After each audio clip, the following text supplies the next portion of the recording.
Hello guys, welcome back to my channel. This is Radhika Sharma and you are watching Sociology for Beginners. So guys last video में हमने पढ़ा कि कैसे power है वो exercise होती है in a society in the form of domination, in the form of authority, in the form of law. ठीक है guys.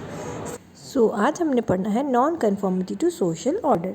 The presence of conflict and competition in society, non conformity to social order can take place. अब जो social order बनाया गया है ज़रूरी तो नहीं है ना सब उसको क्या करें, सब उसको अबाइड करें, सब उसको माने, है ना. तो इसीलिए उनके लिए क्या होती है फिर कहते हैं क्योंकि कन्फ्लिक्ट है सोसाइटी में, because not every individual is alike. एक जैसे नहीं होते ना, सबका पॉइंट ऑफ व्यू, सबका सोचने का तरीका अलग होता है. तो there can arise conflict and competition in society. और नॉन कन्फर्मिटी वहीं से आती है.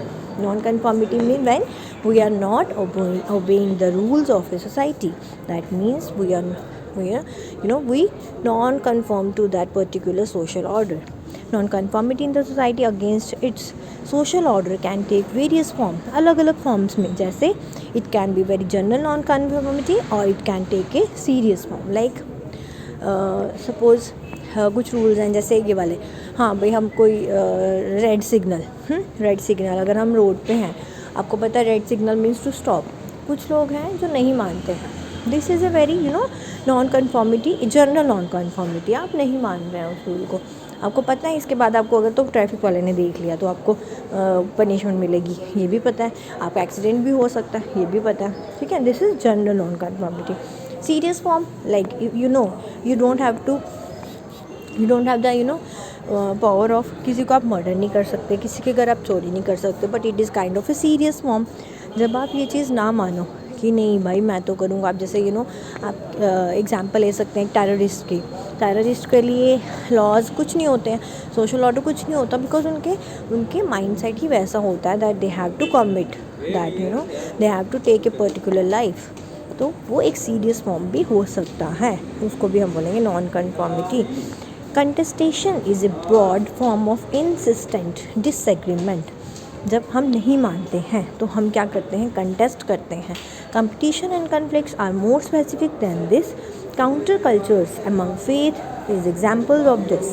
जैसे काउंटर कल्चर की अगर बात करें, जैसे कल्चर होता है ना, हमने पढ़ा था आपके कल्चर वाले टॉपिक में, जब मैंने लास्ट टॉपिक पढ़ाया था आपको कि काउंटर कल्चर क्या होता है. जब आप अपने ही कल्चर के अंदर कुछ चीज़ें आप एक्सेप्ट करते हैं बट कुछ चीज़ें आप एक्सेप्ट नहीं करते हैं.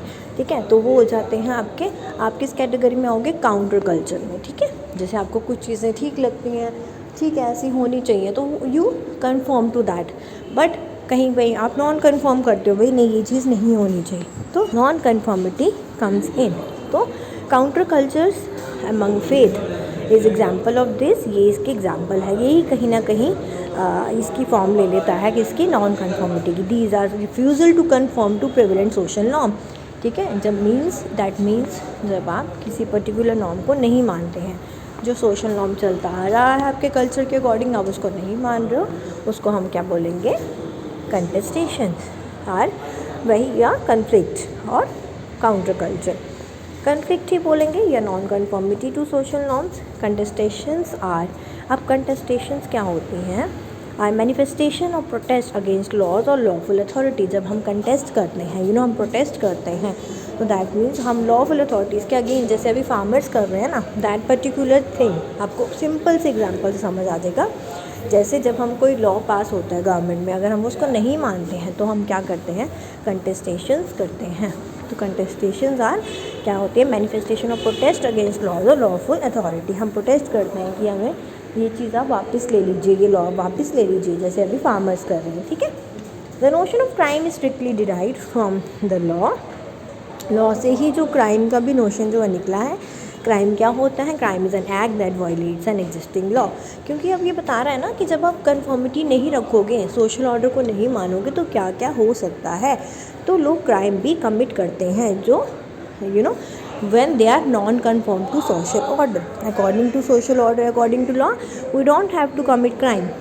Crime is an act जो क्या करता है, एक एग्जिस्टिंग लॉ को वायलेट करता है, जो मैं आपको अभी भी बता रही थी. जब आप किसी लॉ को नहीं मानते हो और उसके कुछ करते हो उसके अगेंस्ट, तो that means you are committing a crime. Crime can be a murder, crime can be theft, crime can be anything which which is non-conform to social order. It goes beyond the boundary of legitimate dissent as defined by law.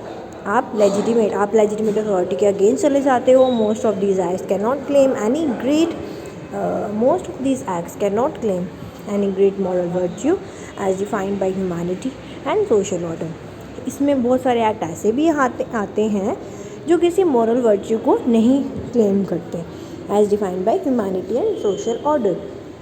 जैसे हम humanity है ना, कुछ चीज़ें हम ऐसे करते हैं कि यार ह्यूमैनिटी के लिए कर रहे हैं तो वो क्राइम में नहीं आती है. कभी कभी इन लॉज को ना मानना वो भी कहीं ना कहीं ह्यूमैनिटी के अंदर आता है कि जैसे ज़रूरी नहीं है ना हर एक लॉ गवर्नमेंट बनाए तो सही होगा, ऐसा भी नहीं है. तो इसीलिए they can be defined as humanity and social order. क्योंकि कभी कभी प्रोटेस्ट करना भी ज़रूरत होती है, कभी ना वो भी सही होता है, क्योंकि हर बार गवर्नमेंट जो लॉ बनाए ज़रूरी नहीं है वो सही हो. ठीक है. Violence can be an act. अगर आप उसको अच्छे से ईजीली मतलब एक पीसफुल मैनर में करोगे तो that can be defined by humanity and social order as good, as a virtue, moral virtue. But अगर आप उसको वायलेंटली करोगे किसी चीज़ को तो वो गलत हो जाएगा. Violence can be an act that can involve physical, mental, emotional harm. ठीक है. किसी तरह का भी हार्म जब आप किसी को पहुंचाओ that means you are doing a violent act. It can be classified as legal and illegal भी बोल सकते हैं उसको हम. Legitimate use of violence is a monopoly of the state within its jurisdiction. अगर हम उसको लॉ के अकॉर्डिंगली लेजिटिमेट यूज़ करें वायलेंस का, वो किसका मोनोपोली है? वो सिर्फ कौन कर सकता है? With in the state within its jurisdiction. State का, स्टेट मीन्स गवर्नमेंट कर सकती है लेजिटिमेट यूज़ ऑफ पावर और वायलेंस. जैसे पुलिस इंस्पेक्टर अगर किसी क्रिमिनल को पकड़ते हैं तो वो उसको मार सकते हैं, ये क्योंकि ये उनका क्या है, उनकी ड्यूटी है, क्योंकि उनको उससे सच उगलवाना है. उसके लिए that they can do that violent thing. All other acts are termed as illegal. अगर कोई और करता है तो that can be termed as illegal with exceptions to use during rare situation like self defence. हाँ, अगर आप सेल्फ डिफेंस में करते हो कोई चीज़, जैसे आपने देखा होगा कि बहुत बार ऐसा भी होता है मूवीज़ वगैरह में, अगर आप सेल्फ डिफेंस में कोई कदम उठाते हो तो वो लेजिटिमेट, नॉन लेजिटिमेट नहीं कहलाता, वो भी लेजिटिमेट ही कहलाता है. Because you are using that. अगर आप किसी को मार देते हो सेल्फ डिफेंस में, है ना, तो दैट मीन्स आप you are protecting yourself, defend कर रहे हो अपने आप को, तो तब आप ये चीज़ कर सकते हो. Then can not be considered as illegal. Okay guys. तो this is how you have to conform to social order only except some of the things, some of the situations कुछ होती हैं जब आप अपना सेल्फ डिफेंस करते हो या किसी ह्यूमन कॉज के लिए करते हो, ह्यूमैनिटी के कॉज के लिए, तब वो non conformity to social order नहीं कंसिडर होती हैं. ठीक है गाइस. अदरवाइज हमें क्या करना चाहिए? We should always conform to the existing norms. इसके लिए अगर आपने अच्छे से पढ़ना है तो आप वेबर का अथॉरिटी का टॉपिक जो है वो अच्छे से पढ़ सकते हो.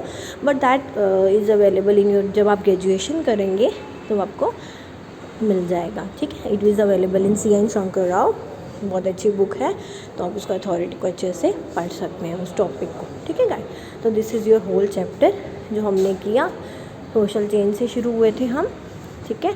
And social order, social control and how it can be used and how it can be legitimized. तो गाइस सब पढ़ते रहिए. अब हमारा ये चैप्टर कंप्लीट हो गया है सोशल चेंज वाला. ठीक है. आज हमने ये कंप्लीट कर लिया. इसको अच्छे से पढ़िए. कोई कन्फ्यूज़न हो प्लीज़ टेक्स्ट करके बताइए कमेंट बॉक्स में. ठीक है. अच्छे से पढ़िए एंड देखते रहिए सोशियोलॉजी फॉर बिगनर्स. तब तक के लिए बाय बाय. Take care.